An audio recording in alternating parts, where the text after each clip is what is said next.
लोकशाहीचा बुलंद आवाज, रिपब्लिकन वार्ता, महाराष्ट्र। राज्य उत्पादन शुल्क विभागाने 10 लाख रुपये किमतीचा गांजा पकडला। खुलताबाद तालुक्यात राज्य उत्पादन शुल्क विभागाने केली मोठी कारवाई। छत्रपती संभाजीनगर विभागाचे राज्य उत्पादन शुल्क क विभाग सिल्लोड यांची मोठी कारवाई। 10 लाख रुपये किमतीचा गांजा पकडला आहे।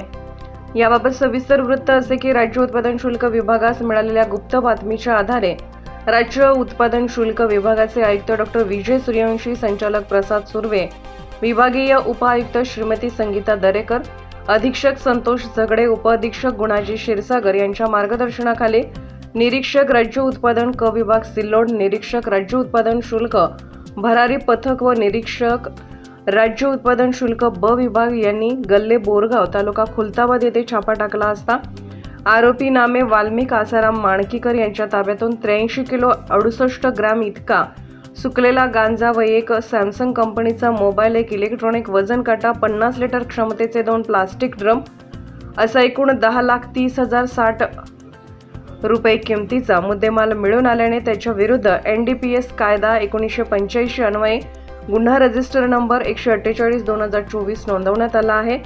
सदरील गुन्ह्याचा पुढील तपास निरीक्षक अशोक N साळोखे, राज्य उत्पादन शुल्क क विभाग सिल्लोड, छत्रपती संभाजीनगर हे करत आहेत। रिपब्लिकन वार्ता महाराष्ट्र वृत्तवाहिनीसाठी फुलंब्री औरंगाबाद प्रतिनिधी अकबर शहा।